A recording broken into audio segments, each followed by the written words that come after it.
women's unpaid labor is a multi-trillion-dollar industry. Our unpaid labor literally holds up the entire system. That's Sophie Jane Lee, and this is Roar.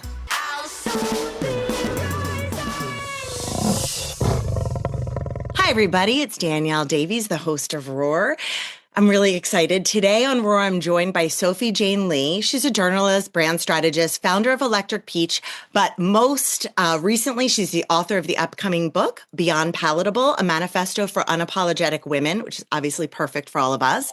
Sophie's work sits at the intersection of voice, visibility, and nervous system safety. She writes about the cost of shrinking ourselves to be accepted and what happens when women stop performing palatability and start telling the truth. Her book isn't just a self-help manual, it's a manifesto, a challenge to the systems that teach women to dilute themselves, and a toolkit for reclaiming authenticity in a world that profits from our silence. Today, we're going to be talking about self-expression, conditioning, leadership, and what it actually means to live unapologetically. Ooh, I have it in echo. Sophie, welcome to Roar. Thanks so much for being here.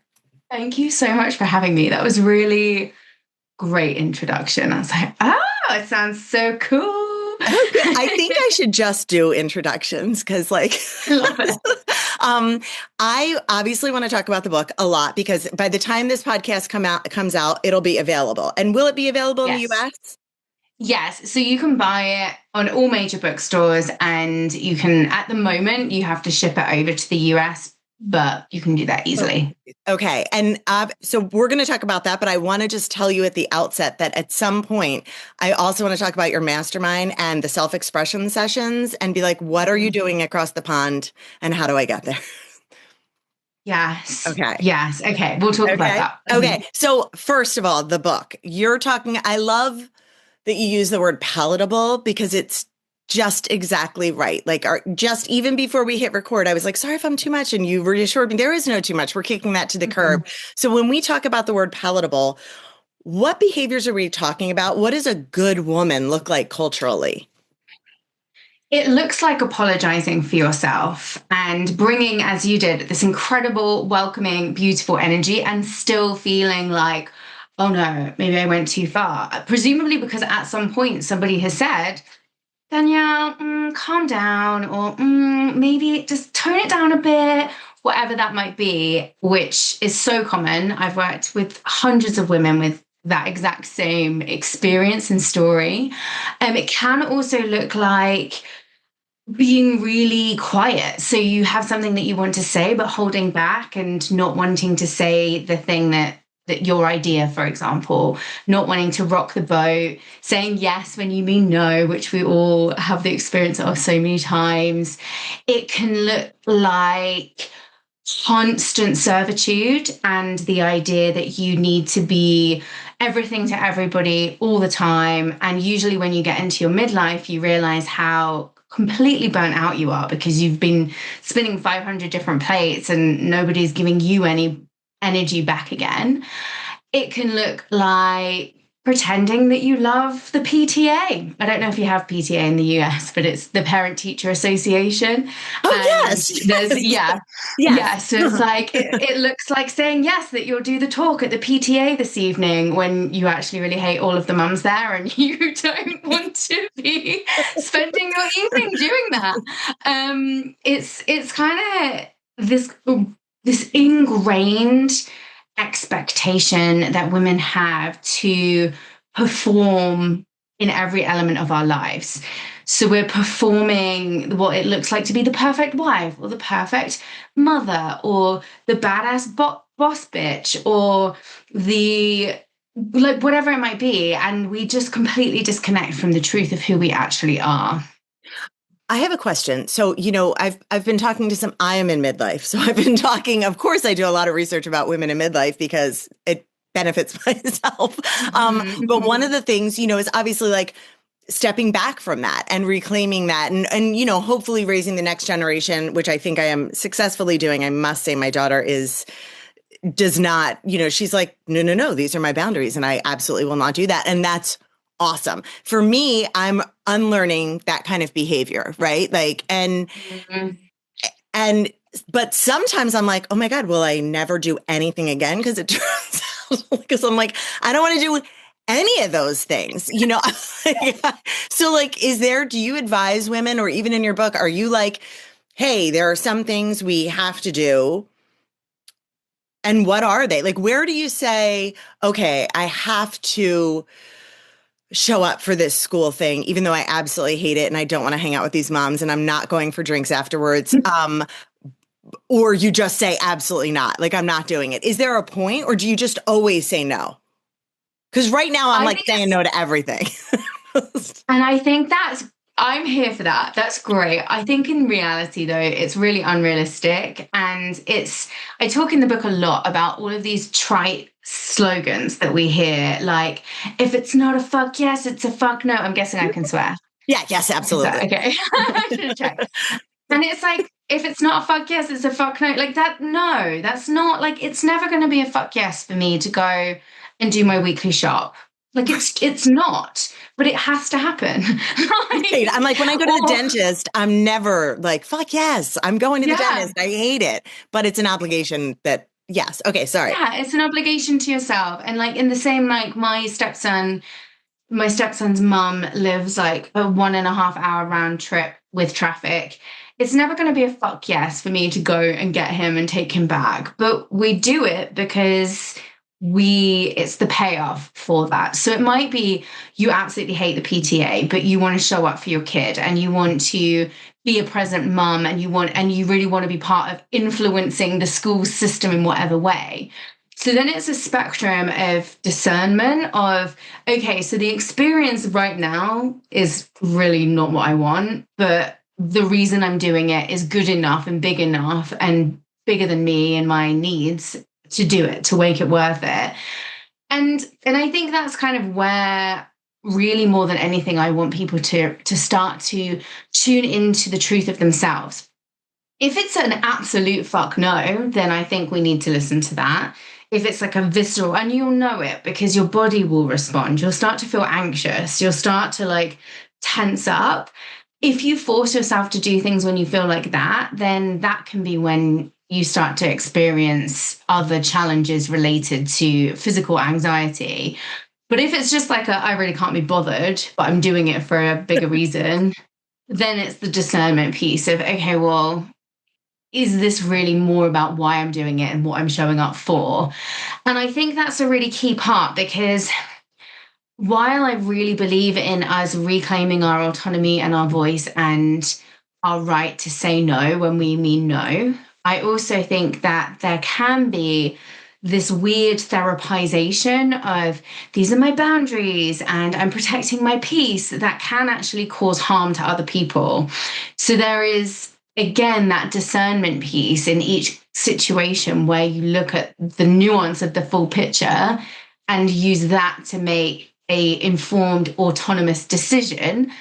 And that's a really important point, right? Because what we do usually is we just say yes on rote, or we just go through the motions because we think that's what we have to do. And that's what I'm trying to encourage us to move away from. I love that, but I especially love how you do say to use discernment because, again, like even personally, or what I watch, you know, for my daughter who's 17, so obviously, you know, there's lots of feelings and emotions behind like what you Yeah. will and will not do. It is interesting because I think that's the part that's missing from so much of the dialogue. Like, yeah, of course, you know, my husband's like, so, because there's a lot of talk like midlife, people are like unhappily married because they've fallen into these systems. And he's like, so do we have to get divorced? I'm like, no. It's I'm like, I like you still. I'm like, that's good. Like, you got to find that middle ground that works for you. And I think like exposure to the fact that we can say no and that we have been conditioned in this way is great. But what you're saying is really hits the mark. It's sustainable. Yeah. And it's not about blowing your whole life up because I actually think that what holds a lot of women back from doing this work is the fear that if they start unpicking and start examining what's going on, that suddenly they're going to be met with the truth of this huge thing that's a huge thing to carry. And then they're going to have to change their entire life, which is unrealistic for a lot of people, it's terrifying for a lot of people. Actually, it's more about the incremental steps of becoming more aware of who you are and the needs that you have as you as a precious being, and making choices for your own life based on your own needs rather than constantly abandoning yourself and prioritizing everybody else's needs instead. Quick pause, because if you're listening to Roar, I have a feeling you're exactly the kind of person I write for. I send out a Substack newsletter where I go a little deeper, more personal stories, behind the scenes thoughts, and honestly, some of the things we don't always say out loud here. If you want to stay connected between episodes, you can find it at roarwithdanielledavies.substack.com. I'd love to have you there. And now, back to your regularly scheduled podcast. Back to the systemic issue of palatability. Can you, I think I know the answer, but I'd love to hear your words describing it. Who benefits from this training of women's palatability? If we look at what the outcome of that is. So first of all, women's unpaid labor is a multi-trillion-dollar industry. We literally, our unpaid labor literally holds up the entire system, not just in the UK, not just in the US, if you look at it as a global issue. So if we woke up and we were like, do you know what, actually, I'm not going to do all of this unpaid labor, thank you, the world would literally stop operating because it relies on us to be in servitude. So that's number one. Number two, the industries that directly profit from women's insecurities. We've got the beauty industry, the wellness industry, the fashion industry, the pharmaceutical industry, actually, because there's a huge market for selling drugs to women who are completely burnt out and completely overwhelmed to help them calm down, like Valium as mother's little helper. The alcohol industry. I'm like just laughing internally because it's like, so when you say it and you say it so well, but when you put it all out, it's like so preposterous, but keep going. Yes, because we're all just fed antidepressants and anti-anxiety medications because of course we're exhausted. And of course we're just well, autoimmune disorders, which have been directly linked to repressed emotion, are overwhelmingly impact women. And burnout overwhelmingly impacts women. We have this mass exodus from the workplace, which is being positioned as an ambition gap. Like, it's just ridiculous. But then again, to go back to the industries that profit from women, we've sort of got the pharmaceutical industry. We've got the fact that women account for, I think it's by 2030, they predict that women will account for 96% of household spending. So women, literally, the system relies on us to operate as the commodity of it, and also we're the ones that are buying it. So we are both the product and the buyer. And when you really start to understand that if you or I or any of us woke up tomorrow and we were like, I don't need any of this stuff to be happy. I don't need this new beauty regime. I don't need to look like how I've been told I need to look. None of that stuff. I actually just need connection and rest and community and nature. Like, all of these things that are fundamental to human happiness, our literal biological system has been set up for it. And then we just stopped buying into the system, literally, physically, like money buying into the system. Yeah. Well, then the entire system would collapse, which is the reason why there is a backlash every single time that there is any kind of female empowerment movement, because they know that there is multi-trillion-dollar industries built on the back of women's insecurity, and they have engineered it. So as soon as they start to see women being like, actually, I don't need this, and actually, whatever it might be, there will always be a backlash to that. And we see that all the time. And it makes me kind of smile when I see the rise of misogyny in a really weird way, because I think they must be terrified. If they're going so far down this weird, misogynistic, twisty route, then they must be terrified. We must be gaining power, because otherwise they wouldn't be bothering.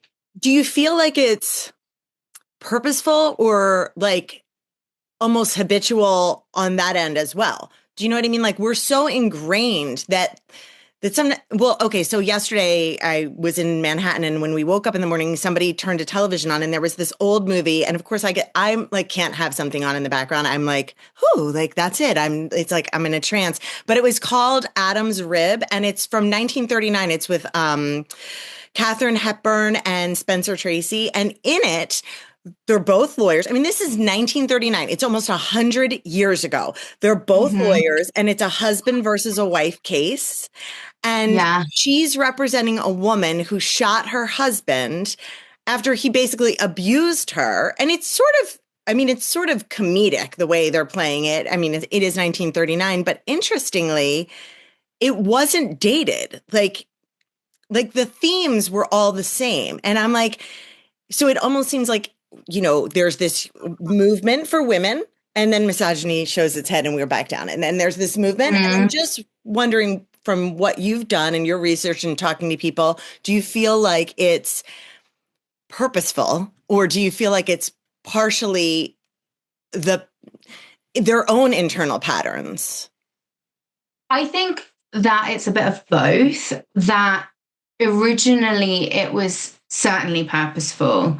There was if you look at, and in my book I do, the first part of my book is all looking at the history, the literature, the stories that have been created, the narratives woven throughout the last, I look at right back at the beginning of where the patriarchy was supposedly created and what that means and why that is and how interwoven now patriarchy, capitalism, and white supremacy are as a system of oppression. And a lot of that comes from the stories that were told, which on the one hand is that men were the ones that told the stories. So there was only really one narrative. And whenever women were in part of that narrative, they were being told through the lens of the male lens anyway. But then equally, there is evidence all the way back to the Greek times of women having no voice and how dangerous it was for a woman to have a voice. And we've seen throughout history what happens when women have a voice or when women connect to their innate power, i.e. our cycles, the cycles of nature, our ability to use nature for medicinal purposes. All of these things contributed to the witch trials. And over and over and over and over again, over thousands of years, women have been shown, not even conditioned, it's evidence. This is what happens if a woman is seen. This is what happens if a woman is heard. It is unsafe. We have that programming within our biology and within the narratives that we continue to be fed. And in the last 100 years, things have actually changed at an alarming rate in so many ways, in a way that's never, ever happened before. And we're kind of on this like jolty roller coaster. Like it's been less than 50 years since women were allowed to have a mortgage on their own. Not even a mortgage. It was 50 years since women, and not that much longer than that since they were allowed to have a bank account. Of course, then we've got the vote. In the world today, there's still a lot of countries where none of those things are available to women, where women are still killed for being seen and having a voice.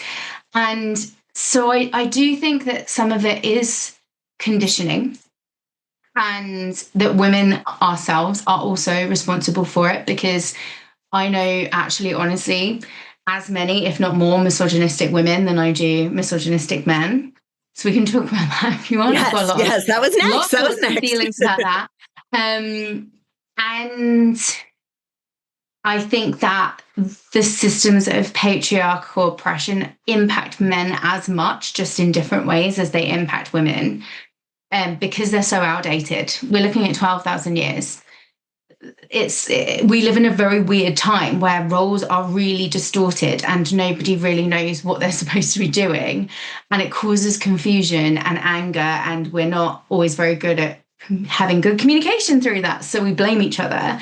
But equally, I do 100% believe that the people who are in power know exactly what they're doing, and I absolutely believe that they are purposefully creating polarization and civil unrest to distract from the real problem, which is completely insane capitalism and the oppressive systems that are actually impacting like 99% of us and the 1% who are benefiting from that.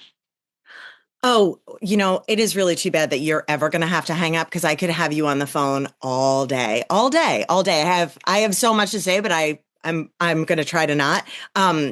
I want to go back to the one thing you said, that it's also women who are, I look at it as you're holding down other women, right? I mean, there are women who are part of this patriarchy who are the ones shushing you. And in fact, most of the shushing that's been done in my life has been from other women. Yeah. Because we are, like you said, it's almost like a fear thing. So you can't have one of you, speaking out. We have to kind of stay together and be quiet. Can you talk about this and like the idea also of almost self-abandonment so that there's belonging? Yeah, I think we have been conditioned to believe that fitting in equals belonging. Fitting in does not equal belonging. I'm sure we've all had those experiences where we're technically part of the tribe, but we feel so lonely and so disconnected and so fractured within ourselves. Fitting in, trying to fit in will only ever lead to self-abandonment. But many of us have been taught, especially by if we have boomer parents who have grown up in a really weird time because they've been brought up by parents who were either in the war or whose parents were whose parents were in the First World War, and that's like insanely different time to what we have today. And they were the first ones as women that were taught that they could have it all and that they could have a career and that they could go out, while at the same time having these really traditional roles and expectations drilled into them by their parents. It's like this cognitive dissonance of how you're supposed to be as a woman. So our generation have been taught, on the one hand, you've got to be acceptable and you've got to be palatable, but then at the other time you also have to be exceptional and you have to be you have to be an achiever, and you can't just be a stay-at-home mother because that's a waste of a life, and all of these things. And that is a complete, like, these two things can't exist together. You cannot be acceptable and exceptional. The two things cancel one another out, because acceptable is towing the line, doing what everybody else does, doing what people expect of you. Exceptional, by its very nature, is being one of a kind, shining. So, of course, we're in this confused, like, what the hell? And I think women, because we've been conditioned to believe we have to fix everything and have all of the answers and have it all put together, that cognitive dissonance creates a real fracture within us that we don't know how to communicate effectively. And so then it plays out as you've broken the social contract. You behaving in that way is unacceptable to the social contract, and therefore holding a mirror up against me and what I'm supposed to be doing. And so I'm going to judge you for it and project all of my fears and insecurities onto you and pull you down a peg or two in response to that. Oh, God, I cannot wait to get your book. I can't wait. Another thing you talk about too is that this isn't just happening. It's happening internally in our body. So it's not just like a mindset habit, like I will do these things. It's a physical, you're feeling, you're not just thinking yourself small. Your body has learned to kind of cower. Your body has learned to do these things. What does shrinking actually feel like in the body? And why was it important to you? I know there's like somatic practices in your work. Why was that important to you? How did you even kind of conceptualize this? Sorry, that's like three questions at the same time. Okay. Well, they all link together. So like the experience of shrinking actually is so much more physical than it is psychological. Like, of course, we might experience it as loneliness or fear or sadness or whatever kind of emotion comes up. But physically, it feels like having someone putting weight again on your chest, like the feeling of being trapped and like your whole body is kind of clenching so tightly. And we might say that that's anxiety. And women are so prone to anxiety, but actually, this is your body like feeling constantly under threat because we're social creatures. We are conditioned, biologically conditioned to not be kicked out of the tribe. It's dangerous for our safety to be kicked out of the tribe. So when we have that feeling of being ostracized or what have you, or the fear of that, it occurs to us as a physical threat. But then the other thing that I find really interesting is where we have our response to that. So fight, flight, freeze. And then there's the fawn response, which people refer to as people pleasing, which is also now demonized. I'm recovering people pleaser. And it's really interesting again because there's an expectation of you to sacrifice yourself for everyone else. But if you're a people pleaser, that's a really bad thing. And people pleasing is just your body's response to dysregulated nervous system. And so we are taught from a really young age the way to keep the peace is just to do what everyone else has to do.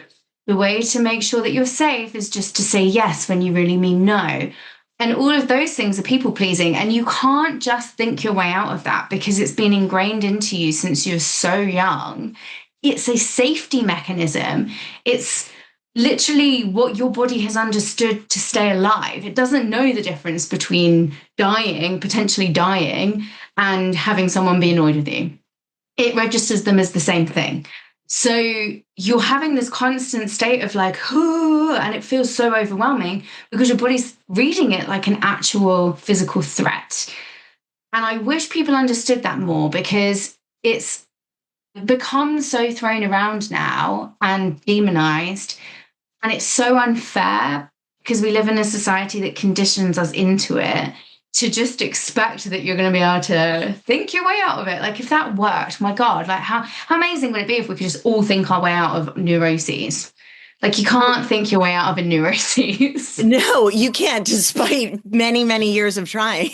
It's interesting too, because I feel like, even sometimes one of the things that I keep reading about it just keeps coming up is not necessarily because I'm of course everything you're saying I'm relating to like people that I know or this or that, and I'm making everything personal. But my sister has always been like, I'm guilty of being such a people pleaser, and she is.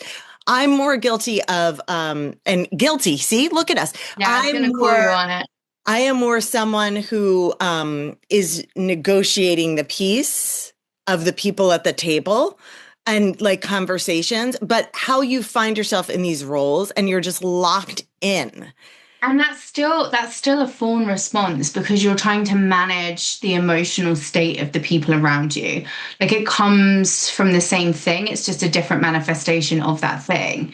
And you asked me why somatic. So I spent an awful long time after many years of self-abuse and addiction doing every kind of therapy you could possibly imagine. And I found that talk therapy did not work for me at all because it just re-traumatized. I couldn't think my way out of my crazy. I was just gonna say, it's like thinking your way out of it. Right. I started to intellectualize my crazy. I had like the language to excuse myself from my crazy, but I couldn't shift it. Because it was rooted in my body. So when I discovered somatics, which is all about connecting to the body, understanding how the nervous system works, understanding how to regulate yourself, and also knowing that whatever you're experiencing is a really normal reaction. Because when we psychoanalyze ourselves, we make ourselves wrong. We're like, I shouldn't be a people pleaser. I should try harder. Even like things like I'm working hard at not working so hard.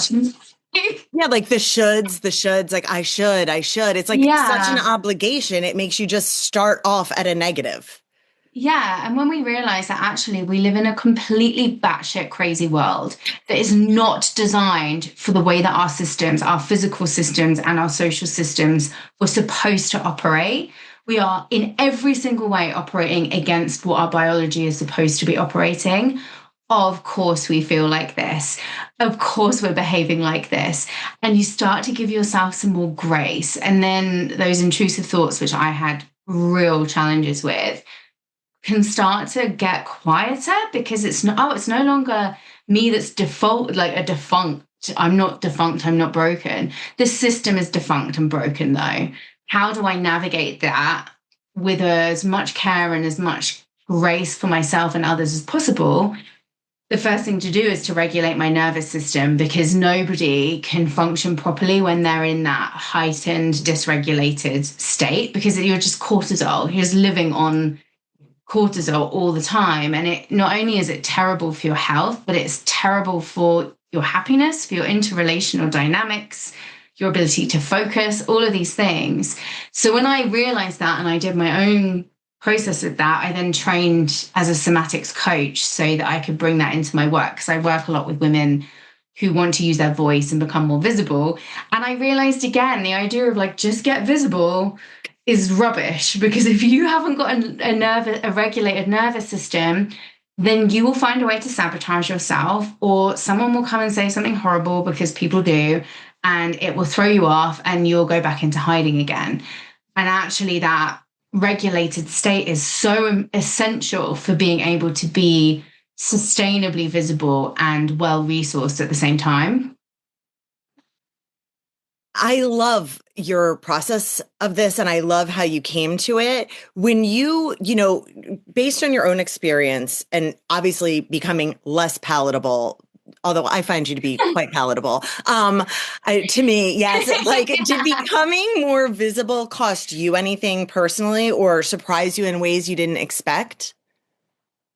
It cost me quite a lot of friendships over the last couple of years, particularly last year. I had quite a few of who I considered to be really close friends break up with me in very dramatic, very upsetting ways. And my first thought when multiple things happen and I'm the common denominator is to think, well, I must be the problem because I'm the one that's there for all of these different things.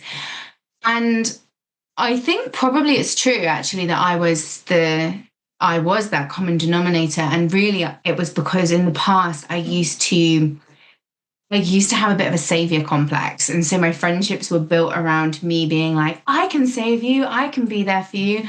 And the more that I grew into who I am, the less I felt the need to do that. And I was like, it's not my place to fix you. It's not my place to run in and save you when stuff happens for you. And I think that created a real tension in those relationships that relied on that dynamic from me.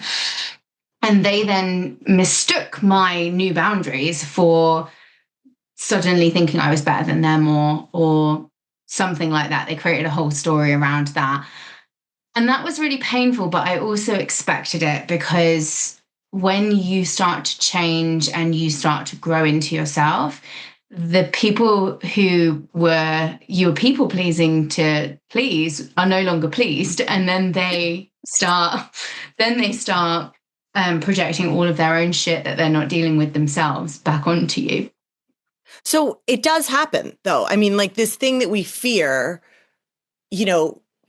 being left by a friend or a spouse or a child or your neighbor, it does happen. Like being yourself can be scary, right? There are people who, why is it still worth it? Well, first of all, I would say that honestly, it's not that it can happen, it's that it will happen. You will find that especially if you've been pretending really, really a lot and you're allowing yourself to shed these layers and suddenly you're being your true self, will feel really confronting to the people who are used to you being a different way. That's normal.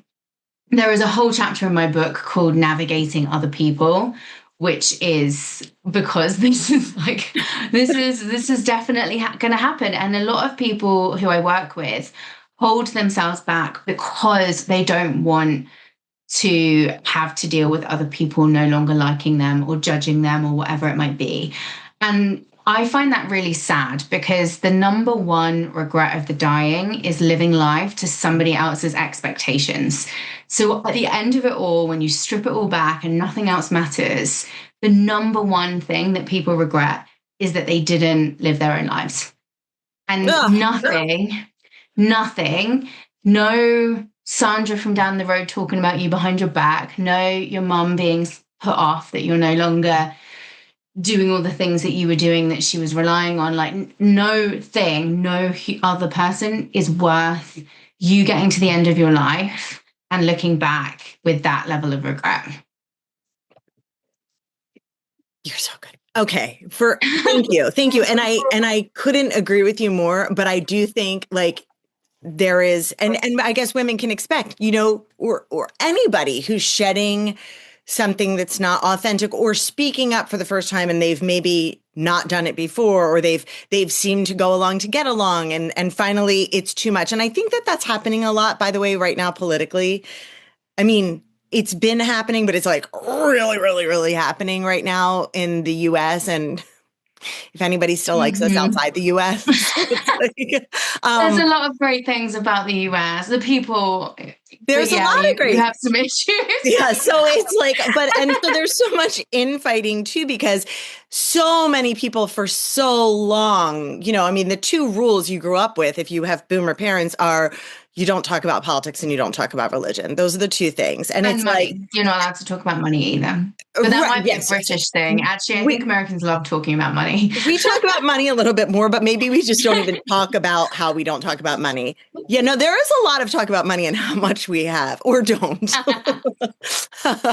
or don't, sadly. But now, like, it's gotten to the point, and so many people from what I would like to say, my side of the aisle or my side of the worldview are saying, you must talk about politics because everything is political. So there's really no way to separate this.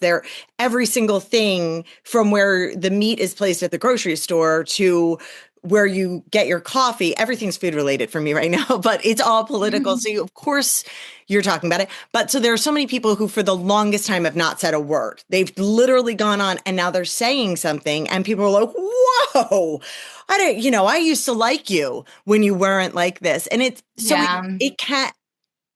can be, you're right. It is going to happen, even if it's super small, and it's going to hurt. Like, that's the other part. It is going to hurt. Like, it is going to hurt. Yeah. But you can come through on the other end. Yeah. And that's what I'm taking away. Yeah. And that's why having tools, and the book is really a workbook. Every chapter has exercises that build on one another so that when we get to the part where, but the first chapter is going to make you so angry and wake you up so much to how insane the whole situation is, and hopefully give you empathy for your own ways that you have abandoned yourself and also others. Because again, we talked about internalized misogyny in women. That's also conditioning. It's not to say women are bad, and even those who've done some nasty thing. I've been one of those nasty people who've tried to pull other people down because of my insecurities. I think we've all been there at some point. You start to have more grace with yourself and more compassion.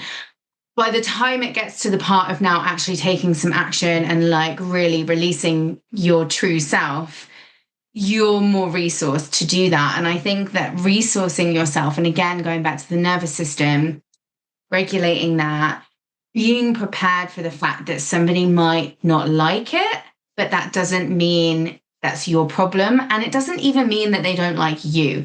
Even in the moment that it might feel like they don't like you because they're having a real extreme reaction to something, it always says much, much more about them than it does about you. And when you start to understand that I'm not responsible for other people's emotions and reactions, but I am responsible for how I choose to move through the world. And especially in the context of things like religion, like, again, would you rather just be silent and watch all of the horrors that are happening in the world and not be somebody who uses their one precious life for that, just because you're worried that Uncle Fred will think that you've become too political and it's not acceptable behavior? Or would you rather learn how to galvanize and rally and use your voice and use your beliefs for good? Like, that's a big thing in the work that I do, is how do we use our voices as a chorus to come together to make a difference? Because we really need to now. That the world needs women particularly to wake up, stop behaving batshit crazy and voting for people who are like actual frigging sex offenders. And like, sorry, I shouldn't have got I know. political. I I should mean, have we're asked you. laughing because it's so absurd. I actually just asked someone yesterday, I was like, is there still a, like, the Onion? I'm like, is there still the Onion? Because what do they There's have no now? need for it Like, anymore. Everything is yeah. the Onion. I know. And again, I think it's really important with politics because it can there's so much nuance. It's like this right and wrong, good and bad in the general public is to me not very helpful because again, it's infighting when nobody that you come to in the street is the problem. The problem is the people who are causing all of this issues and they are manipulating people. And some people can see that and some people cannot see that, but that is what's happening. And I really, really believe that the only way that we can actually solve this is to stop blaming one another and start coming together to, even in our differences, even in our, I don't actually agree with what you believe about this, but I can see the humanity in you. Let's come together, let's share our stories and create a new world that's actually going to work for everybody. Because let's be honest, this isn't working for anybody Well, and I think apart you're from the 1%. right. Exactly. They're doing just fine. They don't need your book, but everybody else does because and even to have that conversation to say I didn't just raise my flag and say now I believe this so you're wrong. It's now what do you do with that and say like how can you come together and how can you communicate, and I think you really do have to have these resources that you're providing to kind of do that to be introspective enough to be able to be yourself. You know what I mean? To have those, because those are really vulnerable conversations. And a lot of people, Mm. they're good at the fight. Like, it's almost like a little performative, like I'm here now, I can speak up, and it's the fight, but there's the next step. It's not supposed to just, Mm. you have to get there. And I think that that's something that, I mean, from the sounds of it, that's what Beyond Palatable will help people do in the future. So good timing. Yeah, I hope so. I mean, it definitely will help you to come home to yourself and to navigate tricky dynamics better, to find your own truth as well. Because imagine if you've spent so long pretending that you're fine about something that actually deep down is really, really not fine for you. How lonely you would feel in those situations. And like, yes, you might have to lose a few people along the way, but then what more can you gain? Who could you meet if you're being true to yourself? If you're shining your light fully, other people can find you, and that can bring a whole nother opportunity in your life. And I will always have an undercurrent motivation because I believe so strongly that there is no problem that can't be resolved through effective communication, that we should be using our voices. And I will should on this. I do believe we should be using our voices because we have got the freedom and privilege as women in the West today, and a lot of women in the world do not. I think we absolutely should be using our voices for justice and equality. And I do not think it's controversial to say that you stand for justice and equality. And it's becoming insane world that we live in that is seen as some kind of political, controversial thing to say. And I do believe that we have a responsibility to do that. And that's one part of it. But you also have a responsibility to yourself, to be true to yourself. And then you can live in a joyful and aligned way. And it doesn't mean you have to blow up your marriage. It just means taking the steps to find alignment in a way that's true to you. Absolutely. I'm really excited about this, but you're bringing me back to the very first thing that I said, which are what are some of the other ways that people can work with you? And wait, hold on, I have it written down, so I'm going to look. The self-expression sessions and the mastermind. I know you've got to go soon, but can you touch base on what each of those are and how people can access you? Sure. So the self-expression sessions are live events that I run throughout the UK. We just had one in Bristol, and they were created from belief that everything is more joyful when we're true to ourselves, and also that business sucks sometimes because there's so much bullshit. And I'm really sick of this whole 10x your income, six-figure boss bitch culture that I see, and that I really think it damages people so much because we believe we need to look and be a certain way to be successful. And I'm living proof that that is not true. So I see it as kind of like a variety show of weird and wonderful creative ways to connect with yourself. And it depends on that the city kind of influences how I choose to shape the event. But we always have lots of audience participation and creativity, always have some level of poetry in there, usually some singing, and talks around from people who have spent a long time believing that they were a weirdo and that they could never make anything of their lives, to actually the most shining beacons of amazing fabulousness that you've ever met, and how they did it and what that means for them, their business, their lives.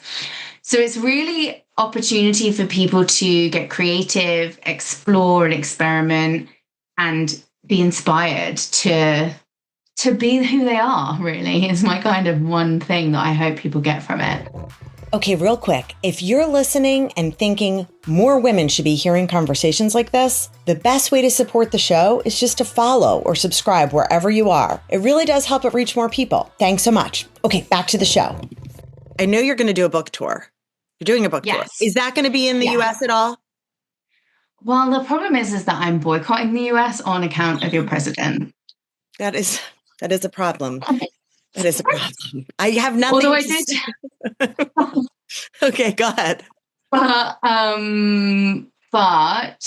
I do believe it's really needed, and that the US is absolutely the perfect place for it. And I've got so many people I love very dearly over on your side of the world. So never say never. Right now, it's kind of shady. I understand. Never say never. I understand. Well, in your book tour, at least in the UK, but they're going to be separate. It's obviously you're not. I was like, if you come to the US, you can, back to back it, do like the sessions and the book tour and all this stuff. Well, but I'm kind of doing that in the UK, so I'm doing a lot of so I'm doing quite a few of them in bookshops. So that will be more like your average kind of. Won't be boring, but it will be more like what you'd expect from a book tour. And then I'm doing some that are sessions that are more outlandish, with burlesque and music and protest. One of them is going to be like a big protest where we make all of our own signs and have a photo shoot. And yeah, so I've got quite a lot of work to do. So much fun though. So much fun. Yeah. Such like an empowering event. It sounds like. So much. They are really, really. Every time I do them, I am reminded of why they're important. And actually, what I was planning to do, because I'm just one person and I'll be going on maternity leave in July anyway. So exciting. I was actually planning to turn self-expression sessions into a community initiative where I create all of the assets and train people on the format, but give it to people in different communities to run their own with some quality assurance check-ins, because for me, it's not like I don't need to be the one that owns it. I just think it's a really important model and concept that I'd love to see all over the world. So maybe you could run a self-expression session for me, Danielle. And I'm stuck here anyway in the US. So yeah, I mean, I don't mean stuck. I don't mean stuck, but in some ways I mean stuck, but I'm here anyway. So there's no boycotting myself. And that sounds great. And I always love, is it like a one-day event? Is it a couple hours? Is it multi-day? It depends. So most of the ones I've done have been evenings, sort of 6 till 9.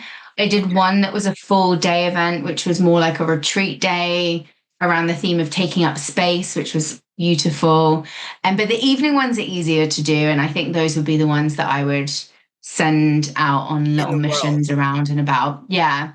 So that would be really phenomenal if you wanted to give that a test drive with me. We will have to talk again. I would love to try that because that's just very much up my alley. But also you have a mastermind. And now are you still going to have this?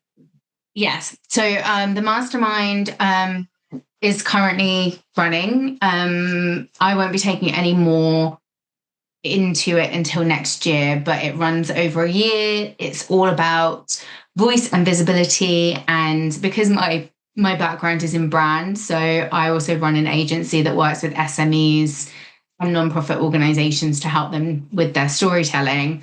So I kind of take all of that big business experience and then help founders to build their business brand and I don't like the term, but personal brand and get themselves seen. And we do a lot of public speaking training and pitching training and how do you get yourself out there beyond social media.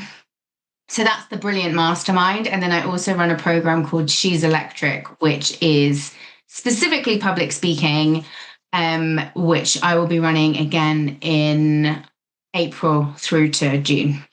Oh my gosh, you are so busy. You are doing a million things. I All of them are, know. and I love the names of them all. Like She's Electric, Electric Beach, Unpalatable. They're very much in line with my way of thinking. So it's all very palatable to me. I am gonna include after, when this all comes out, I'll include all of this in the show notes. But is there anything else that you want to share for women like who maybe just today are feeling very much very palatable and not loving that feeling? Is there one thing Mhm. tell them today besides obviously get your book that would kind of um, even prompt them to feel a little bit better in their skin? there is a quote that I have in my book that I have on my desk, which is I wish I could show you when you are lonely or in darkness the astonishing light of your own being. And I wish that women could see how phenomenally powerful they are just by being them, and that none of those expectations, those desires that you need to be a certain way, whether that's how you look or how you're supposed to be, none of that actually matters and none of that is real or true. And if we were able to see ourselves in the way that other people see us, or if we were able to see ourselves in the way that we truly are, then it would be there would be absolutely nothing that would stop us. And so that's the one thing that I really wish that women understood was their innate power. And I know that no matter who you are, no matter where you were born, no matter what your political persuasion, I know that you are powerful because you are a woman, because you're alive today as a woman. And the second one is that I really wish that women would stop seeing themselves as like lamps and there's only one plug socket.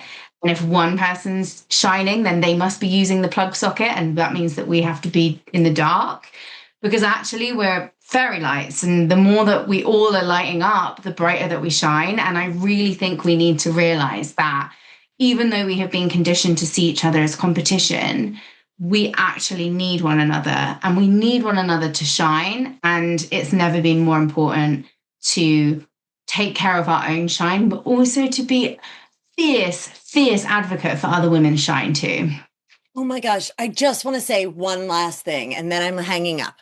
Thank you for saying that because I talk to women. That's all I ever talk to. I mean, I have my family, but like all this is all about women. And sometimes I'll talk to women and I'm like, and there are some mean girls in the club. And some of the mean girls are positioned as women who are lifting up other women. But in They always seem to be, don't they? It's weird. it's so scary because you're like, wait a second. I thought we were just supposed to automatically be friends. I'm not going to say any names. I don't want to get sued. There was a very famous woman who supposedly spoke for women and was uplifting women and all this stuff. And I read a profile from somebody who came to work for this woman and was like so excited. And she actually said that when she saw her, she's like, I'm so horrified by this now, like in retrospect, because she wasn't this woman who was going to, she just was kind of branded as that. She hugged her. She just went right up and like hugged her. She was so excited. And the woman was like, not interested at all. Not everybody's a hugger, but it was really that she wasn't interested in she was interested in shining a light on herself. And that's, you know what? That's great. Go shine a light on yourself, like all the power to you, but don't don't ring the bell as you're shining the light on everybody if that's not really what you want to do. It's okay. Mm-hmm. It's okay to be selfish. Like if that's what you want to do, there's plenty of selfish guys out there and they don't get any backlash for it. Yeah. Don't say that that's your thing and your platform, because other women like are attracted to that and they want that. We're yearning for that. We're yearning for that kind of connection that uplifts us all. And Mm-hmm. so thank you for actually being that for real. It takes time, honestly. Like I find myself regularly having like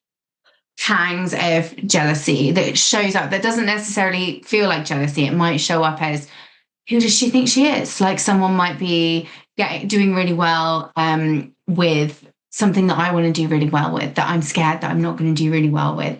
And my first thought is, well, it's not that impressive. Or like, I'm like, do you know what I mean? And it's there. I feel it. I believe the story that I'm telling myself, but then I can go, oh, this is really interesting. This is because you're feeling insecure and that woman's smashing it and you're comparing yourself to her. Let's take a minute. Like, doesn't mean that the feeling goes away, but at least it means that I don't act on that feeling. I don't then go out and tell other people about how actually she's really shit and like she's not really doodle, which is what I would have done in the past. It would have turned into some kind of a campaign. And I think that's what a lot of women do without realizing it, is that we compare ourselves, we feel really inadequate in response, and then we hurt each other as a result of that feeling of inadequacy.